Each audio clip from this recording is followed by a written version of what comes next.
Hey everybody, welcome back to the Read Step. I am your host, Isaiah Ruiz, and today we got a special one for you. This is going to be a little bit of a shorter video, by the way, because we only had one game to talk about, but it was a Detroit Lions versus the San Francisco 49ers. The Lions win 40 to 34. That score is a little bit, it wasn't really telling the whole story. The San Francisco 49ers scored at the very last moment of the game. So really, the score came out to be like 40 to 28. But that's not to say, this game was actually going back and forth. The whole first half, you had Detroit scoring 6 points to San Francisco 7 in the first quarter, 7 points for the Detroit Lions to the 49ers, 14 points in the second quarter. So at halftime, it was 21 to 13, and then that's when the Detroit Lions just really took over from there. 18 points in the third quarter to the San Francisco 49ers 7, and then 9 points for the Lions and 6 points for the 49ers. Jake Moody for the 49ers, their kicker, had a bit of a rough night for tonight. 0 for 2 in field goals, and I believe he missed an extra point.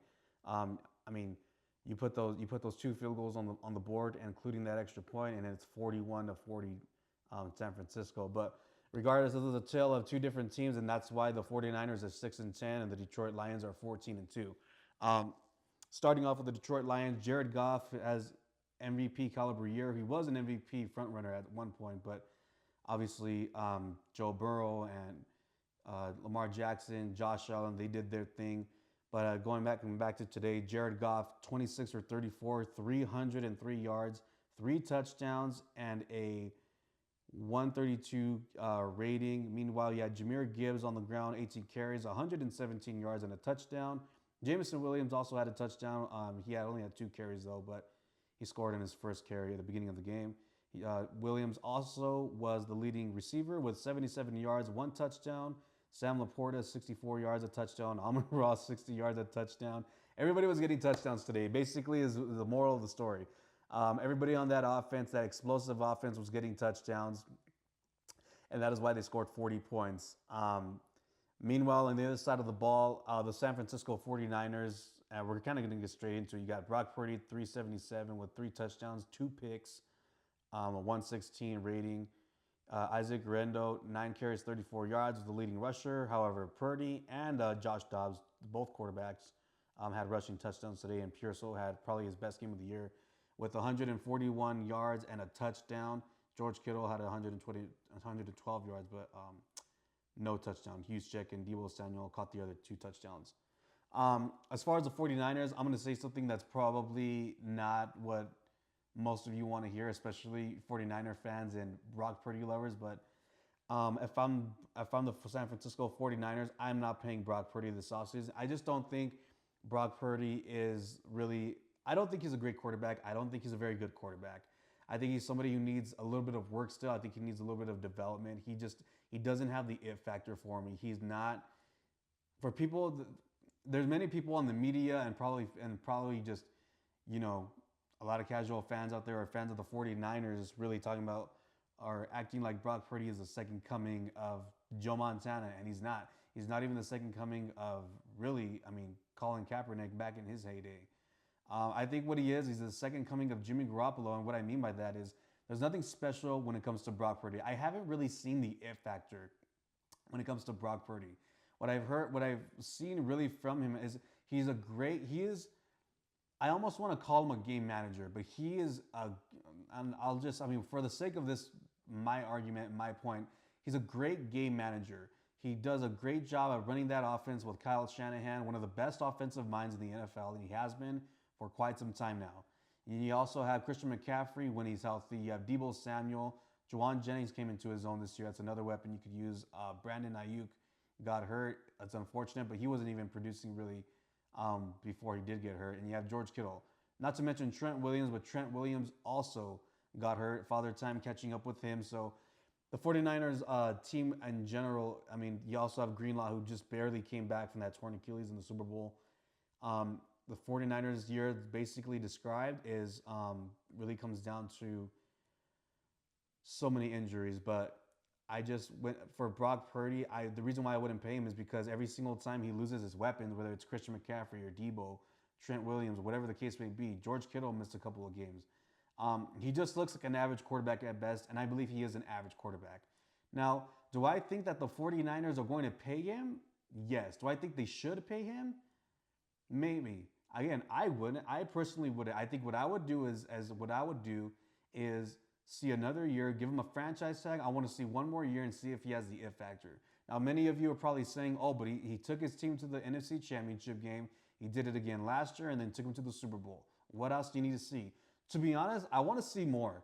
I want to see more. I want to see the it factor, because if we're going to go there, we're going to call him a great quarterback, a top 10 quarterback, then we're going to start comparing him to the Josh Allens, the Lamar Jacksons of the world.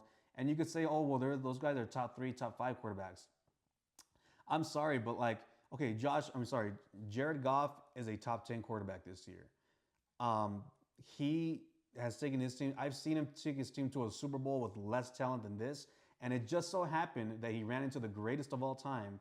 And it was also one of the most boring Super Bowls of all time. To me, Brock Purdy doesn't have that it factor. He doesn't have I'm sorry, what am I looking for? What am I trying to search for? The word I'm looking for. He doesn't have the I can't even think right now. I'm so sorry. But to me, I need to see more from him. I need to see. He just doesn't have the it factor. And for those who know, you guys know what it means. I think Josh Allen has it. He's never been to a Super Bowl. He's gone to an AFC Championship game, but he's never gone past that. Lamar Jackson has never been to the Super Bowl. He went to the AFC Championship game last year and couldn't do it. I think they have more of an it factor than Brock Purdy. I think Jared Goff has more of an it factor than Brock Purdy. Can you make the plays when they matter the most? And Brock Purdy can't seem to. At the end of the day, he doesn't make the plays when they matter most when he has all of his players with him, when all of his teammates with him, and he certainly doesn't make the plays when they're all gone. Because when they're all gone, or at least the most of them are gone, or at least a few of them, we get what we see here at 6-10 with the San Francisco 49ers. I think in order for Brock Purdy to look good like he always does, or at least in the past, he needs to have Christian McCaffrey in the backfield with Deebo Samuel, with Brandon Ayuk, Juan Jennings as his third receiver, not his second or first, George Kittle, Trent Williams. I mean, this is a ridiculous, and I mean a ridiculous roster that I just named on the offensive side of the ball. So for me, I don't think it's anything crazy for me to say that Brock Purdy isn't anything special. I don't. You can call me a hater all you want, but I want to see more from him. He doesn't seem like he has the it factor. I don't think he has the type of arm strength or the accuracy, really. I mean, sometimes he does, but overall, I don't see the arm strength or the accuracy that I need to see from somebody who's looking to get paid like a top 10 quarterback in the NFL. However, with that being said, again, I think the 49ers will pay him because he's taken them to a Super Bowl. He's taken them to the playoffs as long as everybody's been healthy. Again, going back to my point, but he's gotten back to the playoffs. He's gotten to the playoffs and the Super Bowl, and that's what they want. And I think they're steady with him. However, I do think they need to seriously consider at least franchise tagging him and seeing one more year of what he can do. And if this is the same thing, whether guys get hurt or not, whether they don't get hurt and they end up with 6-10, or they go back to the playoffs, which will most likely be the case. Because I think as long as the Niners are healthy, they're one of the top teams in not just the NFC, but the NFL. But I'm sorry, but I'm not sold on Brock Purdy, and quite honestly, I don't know if I ever will be. I don't know. I would have to see him go and win a Super Bowl, or go win a couple Super Bowls for me to really be convinced that he's the guy, that he's going to be, the next coming of whoever you want to compare him to. I'll give you a good example. Like if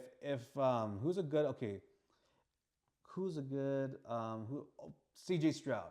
The Texans look like they're going to make the playoffs.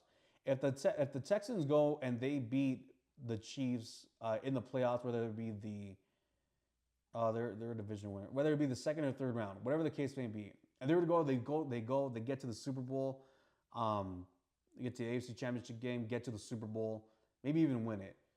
Am I going to sit here and say, oh, well, I've seen enough. I think C.J. Stroud is better, or is on the same level, or is on the same level, or right there in the mix for really one of the best quarterbacks? No, I'm not. I'm sorry, but I'm not. I love C.J. Stroud. And unlike Brock Purdy, I think C.J. Stroud has that it factor. It would take a lot for me to say C.J. Stroud is in that mix in that category. I'm sorry, but it would. That's just my opinion. That's just how I feel. And if I don't know if you guys don't like it, you guys go ahead and leave a comment down below. But I haven't seen enough from Brock Purdy. I really haven't. I don't think he has. Again, I don't think he has the It factor. There's nothing about him. There's nothing about his game that really speaks to me. And just really, there's nothing that pops off the TV screen for me when it comes to Brock Purdy, and there really hasn't. So I never understood why people are so high on Brock Purdy and Brock Purdy this, but he's not that good of a quarterback. He's average at best, and if he was talked about and praised as if he was average, I would be more on board. I'd probably be a bigger fan. But this whole notion that he's one of the best quarterbacks, or people would say, "Oh, he's a good quarterback." He should no. He's not a good quarterback. He's not top 10. He's not even top 15. I think he's 16 to 25 best. And this year he just didn't have a very good year. Let's call it what it is. I mean, are the 49ers 6-10 with Patrick Mahomes? Are they 6-10 with Josh Allen? Are they 6-10 with Lamar Jackson, or hell, even Jared Goff? I don't think so. I really don't think so. Are they 6-10 with C.J. Stroud? No, I don't think so. And I'm not trying to put all the blame on him, because again, there's a lot of injuries to this football team, and that's just what bit him in the ass this year. But I don't see it, and I want to see more from Brock Purdy. A Super Bowl isn't going to cut it, or the playoffs isn't going to cut it for me. I want to see more. I want to see something that could really pop off the screen. Something to be like, okay, you know what? I see it, and I think what he can do with or without all of his weapons, and he can't. I'm sorry, but he can't. So if you have a hard time accepting that, I don't know what else to say. But moving on, those are some of the other players for the Niners. You know, Deebo Samuel. Deebo Samuel kind of looks a little bit out of shape. I don't know. Maybe I'm just riding a trend, but he hasn't been himself this year. I think we all know that. Any 49er fan will also tell you that. I mean, we're looking at stats right here: 51 receptions, 670 yards, and 3 touchdowns. Not the greatest, especially with his standards. And I think one of the issues with the 49ers and Deebo Samuel specifically is, while for many, many years, obviously, yes, like when you would have him in the backfield, or you would have him as a running back, or running back and forth, whatever the case may be, doing maybe screens or jet passes, or having him throw passes, that was great. But I feel like what the 49ers really need to do now is, I think the 49ers need to keep him one of two things. Either keep him as a running back or a utility guy, or keep him as just a wide receiver for the most part. If you want to have him 1 or 2 times a game, or 1 or 2 times every other week, or 3 weeks, or whatever the case may be, just to shake it up a little bit and have him lined up in the backfield, fine. But I just think this is exactly why I never thought of him as a true receiver. I always thought Brandon Ayuk was the best receiver because he was a true receiver. He could run routes. He knows how to run the route tree. He knows how to create separation, and he knows how to catch the ball. Now, again, this year, even before the injury, Brandon Ayuk, even him, was not having a great year. Him or Deebo, if we're being completely honest. So I don't know exactly what happened there. Hopefully Brandon Ayuk gets well and gets better, and he can come back to his normal self next season. But when Brandon Ayuk, the last couple of years, last year and the year before that, he is what I described as a true receiver. He could run the route tree. He great hands. I think he understands defenses a little bit better than Deebo Samuel does. And he sticks to his position. And I think that's what really, I think if you go back and look at that Super Bowl against the Chiefs last year, I think one of the reasons why they lost is I think Purdy tried forcing the ball a little bit too much to Deebo. You can go back and look at that film. You can go back and dissect it. I think it's a little bit easier now to dissect it because you're not worried about in the moment of, who's going to win this game.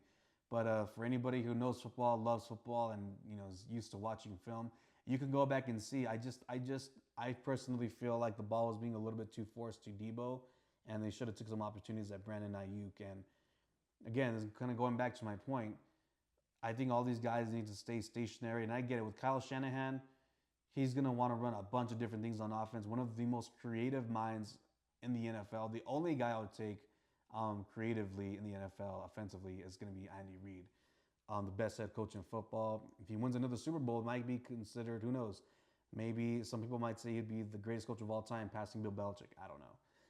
I don't know about that one. I think I'll still have Bill Belichick as the GOAT. But I think going into next season, I think Debo and Brandon Ayuk, specifically Debo though, need to stay in one lane and I think focus on that. And I think that will actually help the 49ers, not just him, but the 49ers offensively as well, create more of an identity. You have Christian McCaffrey. Let Christian McCaffrey run out the backfield. Let him run out on screens. Christian McCaffrey, if he wanted to, you could also put him in the slot every once in a while, now and then. That's what you have those guys for. And I just think that having Debo try to do a bunch of different things, you kind of lose a little bit of an identity of what you want him to do. So that's just my 2 cents. Some of these other players, though, for the 49ers, I mean, Ricky Pearsall, the rookie, had arguably his best game of the year so far. It was his best game at 141 yards and a touchdown. George Kittle, I believe he missed 1 or 2 games. I would know because I had him on my fantasy team also. George Kittle, 112 yards. He was the most consistent player on the offense this entire year. Pretty good year for him. Once again, over 1,000 yards. He had 76 catches and 8 touchdowns. Considering that he is also the best blocking tight end in the NFL, those are pretty good numbers. He's had better numbers before, obviously, just a little bit. But it's a overall great year for George Kittle. Another good game today. And Juwan Jennings has been was the up-and-coming really star of this San Francisco 49ers offense at the wide receiver position. I'm looking up his stats right now. 70 catches, 923 yards, 6 touchdowns. He has an opportunity to crack 1,000, which I would presume is going to be the first time he ever cracks 1,000 yards in his career. So, I mean, going into next year, I will say this. Despite everything I've said about the San Francisco 49ers, the good news is, on top of that, by the way, for San Francisco 49ers are 6-10. They're going to play the Arizona Cardinals next week. The Cardinals have a history of beating teams they normally aren't supposed to be beating in the last week of the season. Why? I have no idea. So they could very much beat the 49ers. If I'm the 49ers, I kind of want to lose next week, if I'm being honest. You're 6-10. You could end up 6-11. And they currently, right now, have the 11th pick in the draft come April, come NFL draft time. And the beauty part of that is if you get it, you just say they lose. They get a top 10 pick. The good thing is, despite everything, and again, I think the 49ers are going to pay Brock Purdy, just like how Dak Prescott got paid. Probably didn't need to get paid or deserved it, but Prescott got paid, and I think Brock Purdy's going to get paid too. I'm just saying I wouldn't pay him. I'd probably give him a franchise tag and let him see what he can do with that. And next year, I want to see another year. I want to see more, like I said. But despite all that, going into next year, you have Brock Purdy coming back. You have Christian McCaffrey. You have your other. I always forget the other running back's name. I'm so sorry about that. But their other backup running back, Isaac Guerrero. 3 pretty solid running backs. Isaac proved himself to be a pretty good running back, even as a third string. You have Ricky Pearsall, George Kittle, Juwan Jennings. Those are 3 targets, 3 guys that are automatically going to be even better. George Kittle, we know who he is. We know what he represents. But Ricky Pearsall is going to come into his own his second year. Juwan Jennings even better. So now all of a sudden you got Debo coming back, fully healthy, fully ready, hopefully in better shape. You have Brandon Ayuk coming back from injury. And then also you have guys like Ricky Pearsall, George Kittle, and Juwan Jennings. That is a pretty stacked, just that alone is a pretty stacked offense. And the defense is the defense. Now, they give up 40 points, but you know what? It's the 14-2 Detroit Lions. It's the Detroit Lions. One of the best offenses, if not the best offense in the NFL today. But the 49ers defense is the 49ers defense. Fred Warner and Dre Greenlaw leading it in the middle. Nick Bosa, Ramondre Lenore. I mean, these guys, Hufunga, these guys are going to be pretty good. These guys are going to be a good defense. They're going to be a solid team overall. Fred Warner's not going anywhere. Dre Greenlaw, as long as he stays away from injury, isn't going anywhere. All of these guys are going to be in their prime. And the 49ers are sitting pretty. You combine all of that, what I just said, with a top 10 pick, you can go and get yourself somebody. I don't know who quite yet because everything's still going to shake up, obviously. But you get yourself a top 10 pick. You could really go defense here and go with the defensive lineman. You can go and get you the linebacker from Penn State. Can you imagine the linebacker from Penn State? I always forget his name. Let's look up his name here. Abdul Carter. There you go, Abdul Carter. Can you imagine adding Abdul Carter if he's not picked already? Because he's probably gonna. He might go. Who knows? He might go in the top five. Might go in top 7 or 8. But Abdul Carter to this defense with Nick Bosa and those other guys that I mentioned, it's going to go back to being one of the best defenses. It already is one of the best defenses in the NFL on a good day. When the team is good and they're doing good and everything is rolling, one of the best defenses, if not the best defense in the NFL, and it's sometimes it's not close. They just have a lot of playmakers. But with that being said, again, if I'm the 49ers, if I'm John Lynch, the general manager for the 49ers, I'm not worried too much about my team. I'm not going to really flinch one bit. Like I said, it just so happens that the injury bug bit my team in the ass this year. And hopefully next year we come back, we're healthy, and we go back out for a vengeance and ready to kick ass again next year, trying to go back to the Super Bowl and finish the deal. So the San Francisco 49ers, this could really be a blessing in disguise for this team. And we'll see what happens for them next year. Closing remarks about going back to the Detroit Lions. Detroit Lions, now that they win, they're going to play the Minnesota Vikings next week for the #1 seed in the NFC and also for the division title of the NFC North, probably the best division in football with them, the Vikings and the Packers. So it's going to be one hell of a game. I can't wait to talk about that. That's going to be a game that we talk about on here. And we'll see where it goes from here. But whether the Vikings and Lions get the #1 or the #5 seed, both teams are going to be forced to reckon with. And I think the Vikings actually, now that they have, again, I think with Sam Darnold instead of Kirk Cousins, I think they're going to be fit to be a pretty damn good team, a pretty solid team that goes out and wins. Goes out and wins, and at least wins one or maybe two playoff games, because I just think Sam Darnold brings a little bit of extra juice than Kirk Cousins does. I don't think Sam Darnold's going to turn the ball over as much. And if you notice, with some of these throws that Sam Darnold makes, one of the things I noticed over the year, especially this past week, is he has full trust from Kevin O'Connell, and Kevin O'Connell has full trust in Sam Darnold with this offense. The way that the plays that they draw, the throws they allow him to make, 100%, they're giving him full trust, full send. It's a full go. And if I'm the Vikings, I'm paying him this offseason. You have to keep him, even if it's for a year or two. You got to pay Sam Darnold. Let J.J. McCarthy marinate. Let him continue to cook in the oven a little bit more. Let him soak in everything he needs to soak in, all the knowledge, how to be a professional, how to read defenses. Sam Darnold's been in the league for a while now. So if I'm the Minnesota Vikings, I'm extremely happy right now. I'm extremely confident. The fact that you got this guy that comes in his first year with 100% trust instilled within him from his coach, making all kinds of different throws, opening up the playbook. It's a dangerous team, and it's going to be a fun game to watch between the Vikings and the Detroit Lions. I can't wait to watch it. I'm sure everybody's going to be watching it. It's really going to be could potentially be the NFC title game of the playoffs this year. So, excuse me. So that's really all I have for you today, guys. Yeah, we'll come back next week. Once again, another 3 days of where I will be doing this. I believe I'm not exactly sure. I think there might be a Monday Night Football game. I'll double check, but if not, we'll do Friday, Saturday, Sunday. Friday, Saturday, talking college football. Got some big games coming up this upcoming week, and then we'll talk Week 18 of the NFL.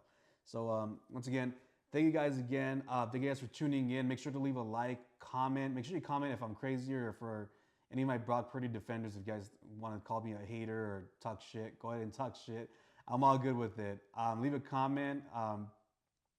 Like I said, like the video. And make sure you share it with all your friends, pass it around. Let's continue to grow this community.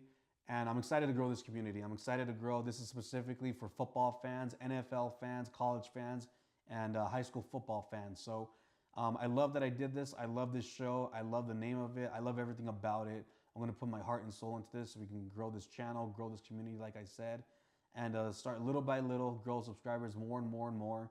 And we'll see what happens down the line as far as how much we grow. But once again, thank you guys so much for tuning in.